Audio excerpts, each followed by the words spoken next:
Hola, ¿qué tal? ¿Cómo están? Qué gusto poder estar de nuevo con ustedes, acompañándolos en esta nueva sección que vamos a estudiar juntos y que bueno, tengo el placer de poder compartir con ustedes y comenzar.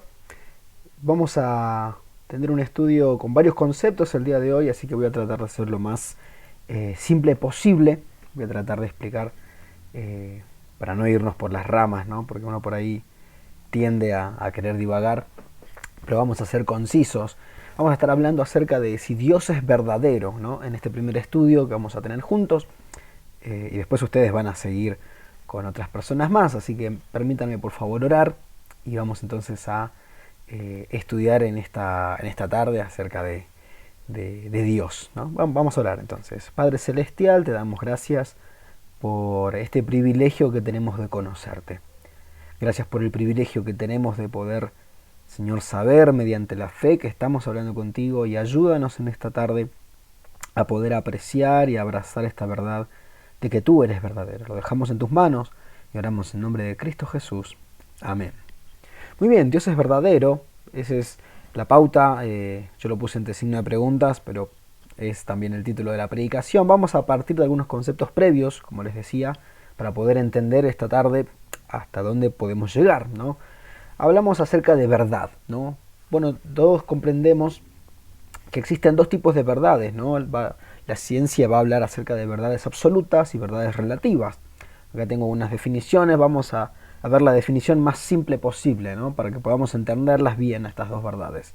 La verdad absoluta va a decir que es aquellas ideas, formas y realidades que son innegables e independientes de aquellos alrededor. Acá está la palabra puntual, son inmutables. Verdades absolutas son inmutables y se expresan una vez y para siempre. Podemos verlo, por ejemplo, en abstracciones, ¿no? Como los números. El número 2 es el número 2, es innegable, es irrefutable y nada lo puede cambiar, ¿no? También podemos hablar quizás de experiencias sensoriales. Vos te golpeaste, te chocaste con algo, te duele. Eso es algo absoluto, ¿no? Después lo podés medir, pero el golpe o la herida en sí es absoluta, es un hecho, ¿no? Ahora podemos hablar quizás de verdades relativas, por otra parte, y acá vamos a divagar un poquitito más. Son aquellas ideas, formas o realidades que son las mismas en sí, pero que a la hora de ser percibidas se las aprecia de forma diferente. Acá podemos hablar, por ejemplo, de otro tipo de cuestiones. Quizás un día lluvioso, para algunas personas nos levantamos en la mañana, vemos un día lluvioso y decimos, qué día tan hermoso, ¿no? Entonces vamos a poner la pava, preparamos los mates, nos sentamos a leer y es un día maravilloso para disfrutar. Pero para otra persona un día lluvioso puede ser un bodrio porque tiene que salir a trabajar, tiene que ir de acá allá, y es totalmente lo contrario. El hecho es el mismo en sí, son dos verdades, quizás podríamos decir relativas, ¿no? Que van a depender del sujeto. Eso va a ser una forma de acercarlo a lo que entendemos, ¿no? En la práctica. En un sentido científico, si hablamos de verdades relativas, podríamos decir que son verdades incompletas, ¿no? Pues el desarrollo de la ciencia ha demostrado que lo antes absoluto terminaba siendo un poco más complejo. Antes no se podía dividir el átomo, ahora sabemos que sí, que hay otros factores que lo componen y demás, pero lo que antes era, por el descubrimiento se apreció que no. Entonces tenemos estas dos cosas, ¿no? Verdades absolutas por un lado, verdades relativas por el otro, y todas van a contrastar, van a chocar, algunas van a ser bastante controversiales, pero como dijimos, en cuestiones cotidianas de la vida eh, queda muy presente la idea de que va con lo subjetivo, es decir, que va en el cómo a mí me parece, como yo lo percibo. Y acá tenemos que dejar en claro entonces que la subjetividad no es mala en sí, por supuesto. O sea, somos sujetos, es obvio que vamos a tener subjetividad en todo lo que hacemos. Y esto nos va a dar pie a lo que vamos a hablar después. Pero no obstante, si vamos a estar hablando de la verdad, si vamos a estar hablando de Dios, tenemos que comprender la realidad de que para poder llegar a esa verdad, la cual la Biblia nos expresa, ¿no? El cual quiere que todos procedan al conocimiento de la verdad os hará libres, y varios conceptos que la Biblia nos va a hablar acerca de la verdad, pero el buscador de la verdad tiene que tener ese desafío en sí mismo, el desafío de atrevernos a pensar por encima de nuestros pensamientos, perdón, de nuestros sentimientos personales, por encima de nuestras creencias, de nuestros afectos, de nuestras experiencias, para poder llegar a lo verdaderamente objetivo, a lo real. Entonces cualquier persona que está propensa a buscar la verdad, indirectamente esta persona está dispuesta a que aquello que encuentre o aquello a lo que decida aferrarse una vez de hacer un análisis, lo llevará a cambiar su manera de ser y de actuar y de percibir todo aquello que lo rodea. Es muy interesante. Hay personas que dicen buscar la verdad, pero en realidad vemos que hay un factor llamado subjetividad que va a ser el que va a determinar aquello, ¿no? Entonces la verdad no es tan verdad, la verdad va a depender de su subjetividad. Y eso es un tema bastante complicado. No es el tema principal, pero quiero que partamos de acá. ¿Qué verdad estamos buscando? ¿Qué verdad es aquella a la que te querés aferrar? ¿Te vas a aferrar a aquello a lo que según el sentimiento parece mejor o más probable? ¿Vas a simplemente ignorarlo como diciendo, bueno, para vos es así, para mí es asá? ¿Qué tipo de buscadores somos? ¿Realmente somos buscadores de la verdad? Bueno, con esta introducción quiero que podamos hablar acerca de 3 verdades absolutas. Ahora que estamos hablando de verdades relativas y absolutas, quiero presentarte 3 verdades absolutas. Y espero que también las puedas abrazar de esta manera, ¿no? Vamos a ir a la primera. La primera dice así: mi vida dependerá de mi cosmovisión. Acá entramos a este nuevo concepto, ¿no? Cosmovisión. Bueno, hay una página web que yo busqué ahí, va a hablar acerca de que la cosmovisión quiere decir visión del mundo. Esto es la perspectiva, concepto o representación mental de que una determinada cultura o persona se forma de la realidad. Google lo va a decir de manera mucho más sencilla. Google va a decir que es la manera de ver e interpretar el mundo. Vos tenés una cosmovisión. Ahora, las características de la cosmovisión, ¿cuál van a ser? ¿No? La cosmovisión se aprende en el ambiente en el cual la persona crece. Es decir, Argentina tiene una cosmovisión, por poner un ejemplo, agigantada del fútbol, ¿no? Parece que en la política, en cualquier momento de la vida, un ejemplo del fútbol siempre viene bien, ¿no? Tenemos una cosmovisión bastante futbolera en ese sentido, si es que se dice así. La cosmovisión se absorbe antes de que la persona tenga la capacidad de analizarla y evaluarla. Es decir, la cosmovisión viene incrustada dentro de lo que es nuestra cultura, nuestro hogar, nuestra sociedad. Acá nos metemos quizás un poquito en sociología y en algunas cuestiones más. La cosmovisión va a ser impartida en nosotros, va a ser impuesta por el determinado lugar en el que crecimos, en el que nos desarrollamos y nos desenvolvemos. Las premisas y suposiciones están en el subconsciente, característica número 3, de las personas hasta que acontezca algo que cause que sean conscientes de ello. Claro, nosotros tenemos una perspectiva de la vida, una forma de ver la vida, tenemos nuestros propios principios morales que hemos ido desarrollando con el paso del tiempo a través de todo lo que nos pasó, y vamos a llegar a esto, ¿no? A hacer de cierta manera. Y no nos damos cuenta hasta que alguien nos dice, che, pero ¿por qué eso es así? ¿Por qué ves esto así?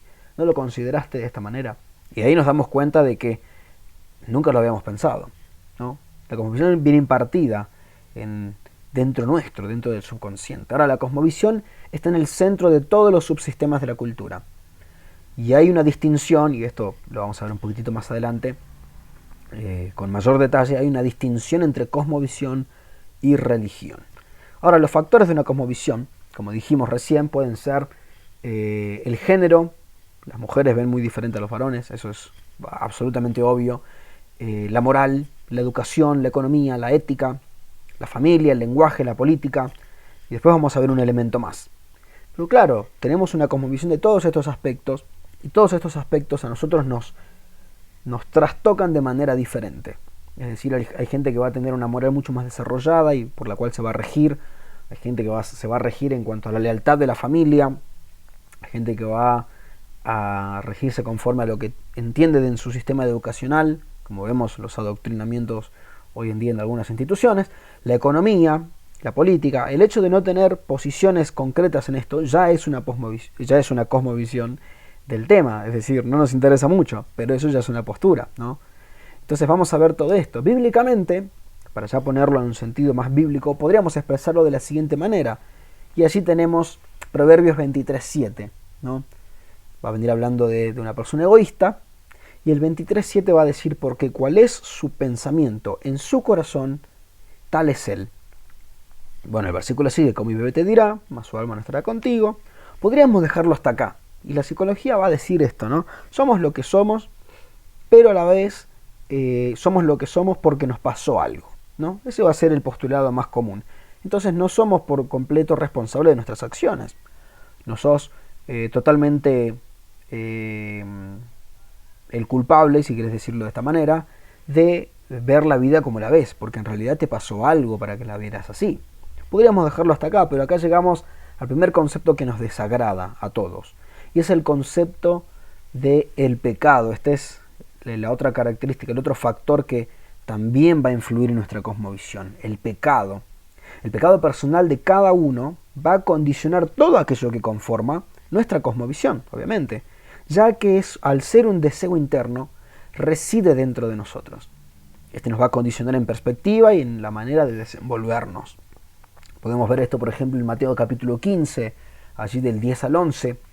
Mateo va a decir, Cristo está hablando con algunos fariseos, va a decir, llamando hacia la multitud, está hablando con la gente, les dijo, oíd y entended, no lo que entra en la boca contamina al hombre, mas lo que sale de la boca, esto contamina al hombre. Lo que sale de adentro del hombre. Y después podemos ver a Pablo diciendo en 2 Timoteo, porque habrá hombres en los tiempos peligrosos, y va a dar una lista bastante larga de todo el problema que va a ser esto. En aquellos momentos, para la lingüística del momento, cuando hacías una lista larga, lo que más destacaba era lo primero de la lista y lo último de la lista. Y acá podemos ver el primero y el último, dice, porque habrá hombres amadores de sí mismos. Eso creo que ya todos podemos levantar la mano y nos identificamos. Y la última descripción va a decir que tendrán apariencia de piedad, mas negarán la eficacia de ella. Qué desastre, ¿no? Pensar que el pecado también forma parte de todo lo nuestro. Lo pongamos en algún ejemplo práctico.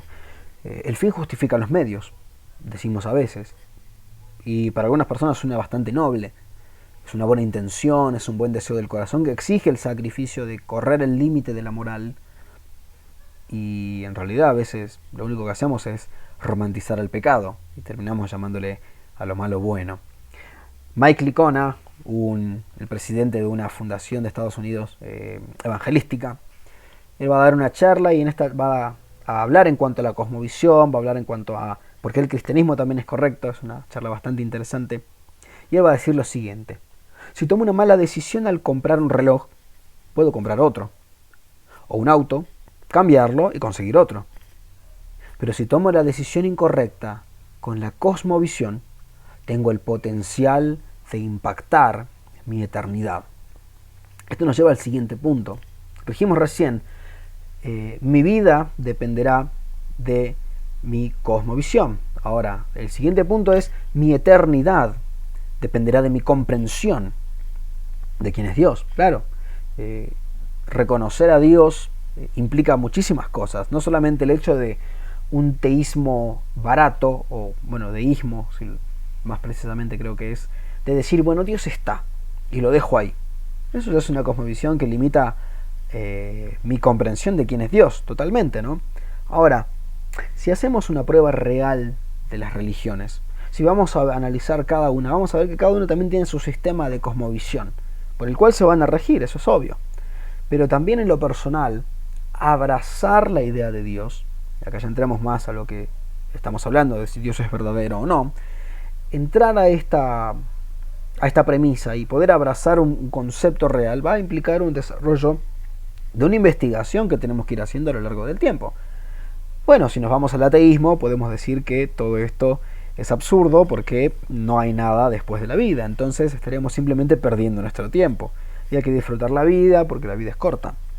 Podríamos decir eso, pero vamos a tomar diferentes ejemplos. Veamos si el Islam es correcto, por ejemplo, ¿no? Acá yo copié una sura. Las suras van a ser los capítulos del Corán.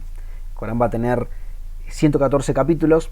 De los primeros capítulos hasta los últimos, cada uno va a ser más corto que el anterior. No van cronológicamente, no tienen un orden, por así decirlo, por el cual nosotros podamos ir entendiendo a qué va haciendo referencia. Todos van a ser independientes, solamente van a tener esta distinción, de los más largos a los más cortos. Entonces te vas a los últimos, ¿no? Y podés leerlos, a veces terminan siendo una simple oración. Pero bueno, vamos a intentar ver si el Corán es cierto, ¿no? Entonces, la prueba que el Corán nos va a dar es esta. Ellos van a decir que tenemos que intentar escribir una sura como el Corán. Esa sería la prueba de autenticidad de esta religión, ¿no? Ahí el Corán, en la Sura 2, en la Leya 23 a la 24, va a decir lo siguiente: si tenéis dudas sobre lo que hemos enviado a nuestro siervo, traed una sura como esta, y llamad a vuestros testigos, aparte de Dios, si son veraces. Esto lo va a decir en 3 partes, ¿no? Ahí en la Sura 2, en la Sura 10, en la Sura 17. Y bueno, podríamos tomar este ejemplo, ¿no? Ellos van a decir que traigamos una sura y veamos si podemos escribir una igual. Y bueno, nos vamos a las suras, como te dije, las últimas, que son las más cortas. Podemos ver, por ejemplo, la Sura 111. Esta sura habla del tío de Muhammad, de Mahoma, que era enemigo de él, ¿no? Y la sura va a decir lo siguiente, va a decir: maldito sea Abu Lahab, y que perezca. No le servirán de nada su poder ni sus bienes materiales. Será arrojado en el fuego llameante junto con su mujer, la que acarreaba espinas, que llevará en su cuello una cuerda de fibra de palmeras. Acá es un salmo de castigo o de sentencia al tío de Mahoma por este momento, ¿no? Por todo el problema que ellos habían tenido personal. Bastante interesante. Entonces, bueno, hagamos la prueba, ¿no? Hagamos una sura. Entonces, hace rato, mientras estaba viendo esto, dije, bueno, vamos a hacer una sura. Y escribí lo siguiente, y puse así: nuestro Dios es justo y castigador sobre quienes se oponen, mas muestra su amor con quienes humildemente piden misericordia. Podríamos decir, bastante correcto, ¿no? Lo que acabo de decir. Podríamos decir, no hay nada de objeción en esto. Pero cuando lo llevamos delante de las personas que van a ser los verificadores, si vamos delante de algún jeque o si vamos a alguna mezquita e intentamos hacer esto, la objeción en esta prueba es que al no estar escrita en árabe, pierde todo el sentido, porque ellos van a decir que el árabe es el idioma más hermoso del mundo, que tiene una poética y tiene una forma como de canción mientras es recitado. Entonces, por más que yo intente hacer una rima con mi idioma, ellos van a decir que al no estar escrito en árabe, no tiene sentido, no llega a ser parte. Ahora, ¿qué tal si yo no considero que el árabe sea el idioma más hermoso del mundo? ¿Qué pasa si no lo considero como algo bastante lindo? Queda la evidencia de la fe queda reducida solamente a una preferencia del idioma. ¿De qué estamos hablando entonces, no? Esta prueba termina siendo reduccionista al aspecto del lenguaje, entonces se nos queda bastante corta, ¿no les parece? Podemos ver, quizás, saliendo del Islam, vamos al mormonismo, ¿no? Moroni, allí en el capítulo 10, versículo 4, va a decir así: y cuando recibáis estas cosas, os exhorto a que preguntéis a Dios, el Padre Eterno, en nombre de Cristo, si estas cosas no son verdaderas. Y si pedís con un corazón sincero, con verdadera intención, teniendo fe en Cristo, Él os manifestará la verdad de ello, por el poder del Espíritu Santo. Yo me acuerdo cuando estaba en instituto y allí teníamos una copia de los libros de Mormón, y fui a una parte donde hablaba de una descendencia, ¿no? Las genealogías van a ser muy parecidas. Y me acuerdo que empecé a leer todo esto, empecé a leer un capítulo, 2, 3, porque estaba en un tiempo de receso. Y bueno, según lo que acabamos de leer, ¿no? Con un corazón sincero delante de Dios, en un acto de fe, pedir si es verdad, por lo que recuerdo haber leído, creo que tengo la certeza personal y espiritual de que no es correcto, de que es falso. Pero por más que yo tuviera esa certeza personal, emocional, subjetiva, ¿qué pasa con los prejuicios constantes que yo puedo tener como ser humano, ¿no? ¿Qué me puede decir el mormonismo que pueda quitar todos estos aspectos? Porque como seres humanos somos cuestionadores de todo, constantemente estamos pensando de nuevo, estamos analizando las cosas, viendo de nuevo las opciones y vamos redescubriendo también nuestro razonamiento. ¿Qué pasaría con esto entonces? Vuelvo solamente a Moroni capítulo 10 versículo 4. Es bastante corta la idea que ellos me presentan en cuanto a poder defender la fe basada en el libro del Mormón, ¿no les parece? Entonces, esto también se va a quedar bastante corto. Ahora, ¿qué prueba nos ofrece el cristianismo? Bueno, acá les invito a que podamos buscar Juan capítulo 2, del versículo 18 al 22. Y Juan nos va a dar una pauta a seguir desde este pasaje. Juan 2, 18 al 22 dice así: y los judíos respondieron y le dijeron: ¿qué señal nos muestras ya que haces esto? Respondió Jesús y les dijo: destruid este templo, y en 3 días lo levantaré.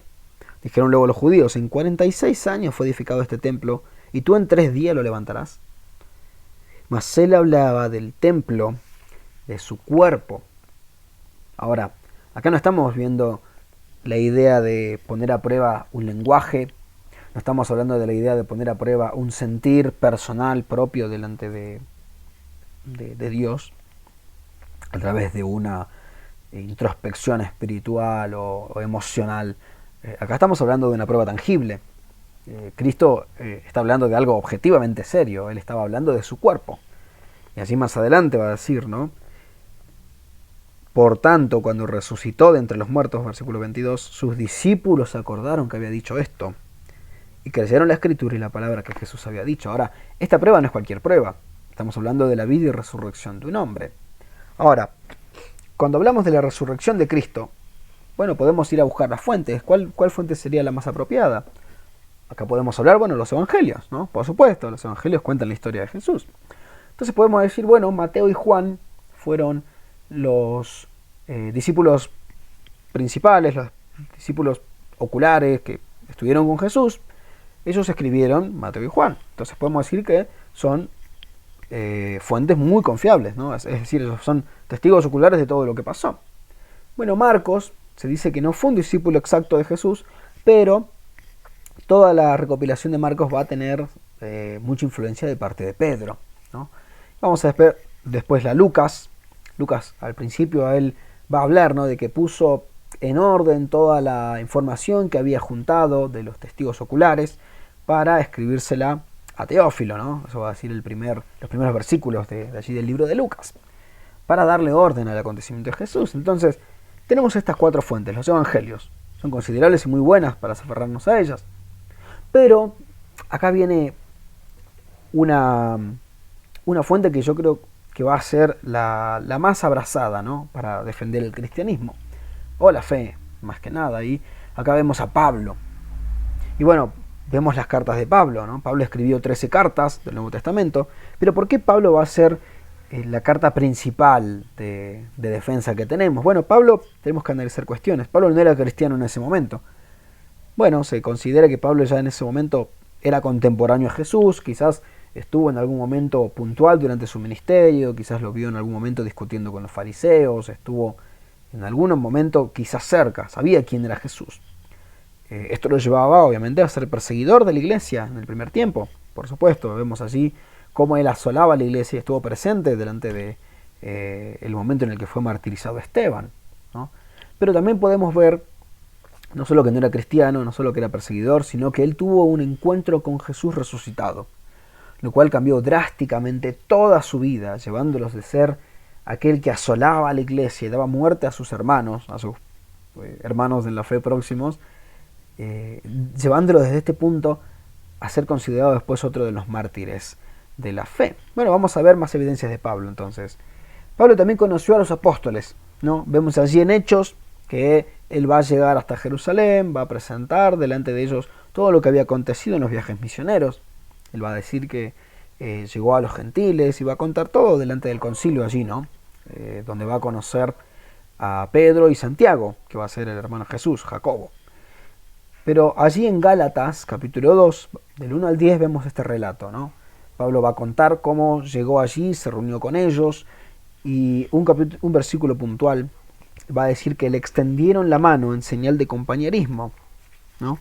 Entonces vamos a ver esto. Pablo conoció a los apóstoles en el tiempo donde él ya se convirtió y comenzó su ministerio. Allí el versículo 9 va a decir: y reconociendo la gracia que me había sido dada, Jacobo, Pedro y Juan, que eran considerados como columnas, nos dieron a mí y Bernabé la diestra en señal de compañerismo, para que nosotros fuésemos a los gentiles y ellos a la circuncisión. ¿Ves? Pablo conoció a los apóstoles, fue contemporáneo a ellos. Aún si esto es interesante, aún si los evangelios quizás no hubieran llegado a nosotros, a través de Pablo podemos llegar a primera mano hacia los apóstoles, hacia los discípulos y hacia Cristo, ¿no? Aún si los evangelios no estuvieran. Ahora, otras evidencias externas. Bueno, es lógico entender que los discípulos también tuvieron sus discípulos, ¿no? Podemos ver acá dos, por ejemplo, Clemente de Roma. Clemente de Roma va a ser discípulo de Pedro, y cuando se van a ver algunos escritos de él va a llamar a Pablo como el bendito Pablo. Va a ponerlo a la altura de su mismo consejero, que va a ser Pedro, ¿no? Podemos ver a otro, por ejemplo, Policarpo. Policarpo va a ser discípulo de Juan. Se va a descubrir allí en el 110 un escrito de Policarpo hablando en cuanto a Pablo, y va a decir que enseñó con precisión y fiabilidad el mensaje de la verdad. Además mencionó su carta a los filipenses como parte de las Sagradas Escrituras. Eso es bastante interesante. Ya tenemos de tercera mano opiniones allí en cuanto a la veracidad de la existencia de Pablo y su ministerio, ¿no?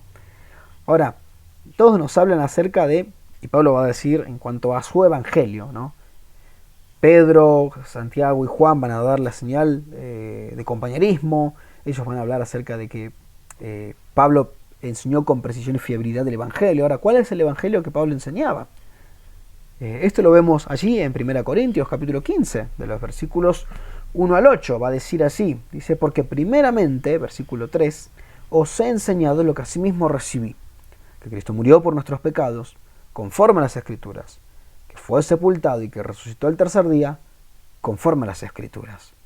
Y allí vemos el orden, ¿no?, de las personas que pudieron presenciar la resurrección, y que apareció a Cefas, después a los 12, después a más de 500 hermanos a la vez, después apareció a Jacobo, después a los apóstoles, y al último de todos, como el abortivo, me apareció a mí. Ahora, la psicología moderna nos ha enseñado, en este descubrimiento que han llegado a hacer, que cualquier alucinación colectiva es absolutamente imposible. Entonces, quizás podríamos decir que, si bien tenemos el registro de los momentos donde personas puntuales vieron a Jesús, también tenemos el registro de estos grupos, ¿no? A los 12, los 500, los apóstoles. Entonces, la psicología moderna nos ha demostrado que es absolutamente imposible que tuviéramos alucinaciones colectivas. Si no, podríamos decir, juntarnos en una casa, 4 amigos, y decir, bueno, vamos a tener una alucinación y vamos a irnos de vacaciones en una alucinación mental. Vamos a irnos a cualquier lugar. Eso es absolutamente imposible, ¿no? Es absolutamente imposible que todos logremos tener la misma alucinación de la misma manera y con la misma intensidad sensorial. Esto lo había compartido también en la iglesia allí tiempo atrás. Entonces, Pablo va a llegar a ser nuestra mejor fuente. ¿Por qué? Bueno, porque era hostil y enemigo del cristianismo antes del momento de su conversión. Es una fuente contemporánea de los acontecimientos de Jesús. Afirma haber sido testigo ocular de la resurrección. Conoció a los discípulos de Jesús y tiene la certificación, por lo que leímos, de enseñar el mismo evangelio que los discípulos. Esto nos lleva entonces a 3 hechos puntuales, ¿no? Este es certificado del mismo mensaje del evangelio. Es decir, no es un cuento, no es una leyenda simplemente, es algo que está datado, totalmente registrado. Los discípulos enseñaron que Jesús murió, resucitó y se presentó a diferentes grupos. Es decir, no fueron alucinaciones, como recién veníamos diciendo, no fue algo totalmente fuera del sentido cuerdo de las personas. Y por tercero, bueno, los discípulos estaban dispuestos a sufrir. Y no solamente a sufrir y ser perseguidos, y vemos los viajes de Pablo, en peligro de ladrones, peligros de la dominación, de los gentiles, de Roma, sino que estuvieron dispuestos no solo a sufrir, sino también a ser martirizados por esto. Podemos decir entonces, sincera y objetivamente, que el Evangelio de Jesucristo es real. Ahora, acá llegan todos los cuestionamientos, acá llegan todas las ideas de, bueno, pero entonces, ¿qué pasa con Génesis? ¿Cuál es, si hablamos en cuanto a la creación, cuál es la verdadera forma en la que se desarrolló? ¿Qué pasa con el arca de Noé? ¿Dónde está el arca del pacto hoy? ¿Cuál es el problema con Israel? cuál es la realidad de las 70 semanas de Daniel y todo lo que hay en el Apocalipsis. ¿Sabes cuál es la gran diferencia y lo más interesante de esto? Es que independientemente de todas las cuestiones que nos acomplejan en la Biblia, independientemente de cada una de ellas y sus cuestionamientos, si Jesús resucitó de entre los muertos, el cristianismo es verdadero. Es verdadero. Ahora, dijimos al principio, mi vida dependerá de mi cosmovisión. ¿Cómo está tu cosmovisión? ¿Cuál es tu cosmovisión de la vida? ¿Mirás todo lo que te rodea a través de los dolores que en algún momento fueron una causa fuerte en tu vida? ¿Mirás a través del sufrimiento, a través del rechazo, a través de la envidia, a través del rencor, a través de cosas que no sanaste, que predisponen tu vida? Ahora, no solamente tu vida, mi vida dependerá de mi cosmovisión, sí, pero mi eternidad dependerá de mi comprensión de Dios. ¿Cuál es tu cosmovisión? ¿Cuál es tu realidad acerca de Dios? ¿Qué es lo que te lleva a cuestionarle y por qué?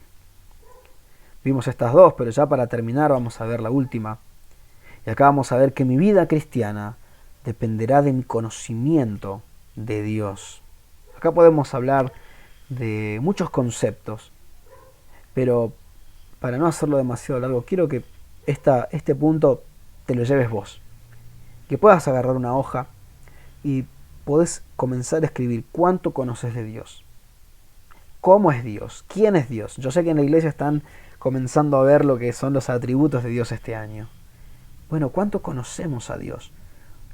Acá podemos hablar de muchos aspectos. Podríamos quizás opinar acerca de que, bueno, cosas que Dios no es.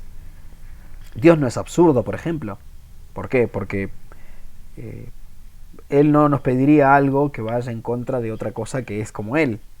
Acá tenemos el cuestionamiento, ¿no? Dios puede hacer una roca tan grande como para que Él mismo no pueda levantarla. Y si Él no puede hacerlo, entonces Dios no es tan fuerte. No, Dios no es absurdo, para nada.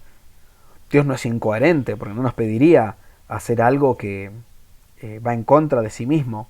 No nos pediría tener una religión vacía, una fe ciega. A veces el mundo piensa que el cristianismo es simplemente una religión ciega, donde somos ovejas que totalmente ignorantes, inconscientes de lo que hacemos, que vamos rumbo a obedecer una cierta ley moral superior que nos hace sentir llenos, y eso nos da la capacidad o nos da el orgullo de levantar el pecho y decir, sí, somos verdaderos cristianos, porque no hacemos esto y no nos juntamos con pecadores. Para nada. Yo no encuentro cosa más lógica, más profunda, cosa más intensa que comprender, no solo con el corazón, la fe, sino también con mi mente, que el Evangelio es correcto. Dios no puede ser absurdo, Dios no puede ser incoherente, Dios no puede ser impersonal, porque alrededor de toda la Biblia nosotros vemos un Dios que siempre va a intentar ser personal con el hombre, siempre va a intentar llegar al hombre. El problema, como dijimos al principio, es que nuestra cosmovisión, al estar afectada por el pecado, rechaza a Dios. ¿Cómo rechazo a Dios? Yo siempre quise estar cerca de Dios, nos decimos. Yo siempre quise que Dios se manifieste, yo siempre quise que Dios haga esto, yo le pedí a Dios que haga aquello y no me cumplió. Y ahí nuestra cosmovisión se tuerce y ahí llegamos a considerar que tal vez Dios no es quien dice ser. Entonces ya ponemos esa barrera de incredulidad, esa barrera que en realidad esconde el pecado que hay en nuestro ser, porque si reconocemos a Dios, reconocemos nuestro pecado. Y al reconocer nuestro pecado, reconocemos de que estamos totalmente hundidos en nuestros delitos y pecados. Y no leímos por completo la descripción que hace Pablo, pero te animo a que la leas allí en 2 Timoteo capítulo 2. Y del versículo 3 al 5, si no me equivoco, vas a ver una gran lista en la que sin duda te vas a encontrar en más de uno. Yo me he encontrado en casi todos. Pero estamos dispuestos a ser objetivos, estamos dispuestos a dejar de lado nuestra verdad relativa de que, bueno, para vos es así, para mí es así, para mí es de esta manera, si los dos estamos de acuerdo está todo bien. Estamos dispuestos a luchar por lo que realmente creemos que es real, absoluto, objetivo, ¿o no? Dijimos que Dios no es algunas cosas y dijimos que nuestra vida cristiana dependerá de nuestro conocimiento de Dios, por supuesto. Acá ya para terminar vemos esta gran parábola, ¿no?, del sembrador, que van a relatar los evangelios. Pero creo que Mateo es el que hace una gran distinción. Va a decir al final, y dio fruto a 100 por uno, 60 por uno y 30 por uno. Creo que lo dice al revés, 30, 60 y 100. La pregunta es, ¿qué tipo de frutos somos? Si ya somos hijos de Dios, ¿no? Si ya sos un hijo de Dios, ¿qué tipo de frutos sos? ¿Estás al 30% de tu conocimiento en Cristo? ¿Te quedás tranquilo con que la salvación es maravillosa, que hoy tienes una nueva vida, que hoy podés lograr cosas que antes sin Dios no habrías podido? Abrazás la esperanza, la paz, el amor, el perdón, la reconciliación como valores que llenan tu ser, pero te quedás ahí. Nos quedamos ahí, nos quedamos con la satisfacción de saber todo lo que Dios nos dio, pero no estamos dispuestos a ver cuánto podemos dar nosotros, qué tan lejos podemos llegar. Estás a 60 por uno, estás considerando el ministerio un poquito más activo, estás pendiente de recibir un poco más para aprender cómo ser un mejor siervo para Dios y así poder verlo a Él en su mano bendiciendo, abriendo puertas, cerrando otras. Estamos al 60 donde estamos en esa búsqueda de algo más profundo, donde vamos aprendiendo que no se trata de que yo necesito pedirle fortaleza a Dios, sino que necesito pedirle debilidad y que me quebrante, porque su poder se perfecciona en nuestra debilidad. Estamos al 60. Yo no puedo decirte que estoy al 100, pero cómo me encantaría estar al 100. Llegar simplemente a estar de rodillas delante del Señor y tener una transparencia absoluta en la que ya no vivo yo, mas Cristo vive en mí. Y lo que ahora vivo en la carne, por la fe lo vivo en el Hijo de Dios. Llegamos al 100 por uno. Llegamos a decirle tu voluntad, no la mía, pero no como una poética, como una realidad. Llegamos a eso. Estamos dispuestos a caminar por eso, porque esa es la gran verdad. Nuestro fruto no está limitado por Él. Nuestra capacidad no va a ser limitada por Él. Nosotros mismos vamos a poner el techo a Dios a través de nuestra cosmovisión. Mi vida, tu vida, depende de tu cosmovisión. Tu vida eterna depende de tu comprensión de Dios. Como vimos, el cristianismo es por excelencia la fe correcta. El Dios verdadero está presentado allí. Pero tu vida como hijo de Dios va a depender del conocimiento que tengas de Él. Uno de mis grandes autores dijo una vez, Tozer, si mi comprensión de Dios es cerrada y mi comprensión de Cristo es cerrada, tal vez mi comprensión de la salvación también es cerrada. Entendemos la salvación, entendemos que no somos nada, que merecemos el castigo y que dentro nuestro no hay nada más que maldad y corrupción ante lo que sea. Y que solamente por la gracia de Dios, solamente por su amor y su misericordia, hoy podemos ser llamados hijos de Dios. Entendemos que la gracia no nos da a nosotros el título de buenos, sino que solamente es un revestimiento, porque debajo de ese revestimiento seguimos teniendo pecado. Este último tiempo me he cruzado con muchísimas personas, hermanos en la fe, que no viven vidas como si todavía tuvieran pecado, que se reconocen invencibles, que se reconocen como ya suficientes, porque Cristo es suficiente, Cristo me llenó. Funciona, puede ser real, pero si no reconocemos el pecado que aún mora en nosotros como cristianos, quizás estamos comprendiendo mal la salvación. Qué complicado, ¿no? Te lo dejo ahí, espero que puedas responderte estas preguntas a vos mismo, que puedas pensar en ese proceso. ¿Nos conformamos con la salvación? ¿Nos conformamos con un servicio activo? ¿O vamos a rendirnos por completo para que no sea nuestra verdad la que rija nuestra vida, nuestra cosmovisión la que rija nuestra vida, sino la suya? Porque, dato pequeño, Dios también tiene su cosmovisión de todo. Y la Biblia, un gran autor llamado, que es el apellido Showers, va a decirnos que la Biblia es la filosofía de la historia de Dios, la cosmovisión de Dios. ¿Estamos dispuestos a abrazar su cosmovisión y dejar la nuestra? ¿Abrazar su concepto de eternidad? ¿Abrazar su concepto de cómo vivir acá? Espero que sí. Que Dios bendiga su palabra. Muchísimas gracias por este tiempo y espero que también haya sido de bendición para vos. Dios es verdadero porque Jesucristo es verdadero. Hasta luego.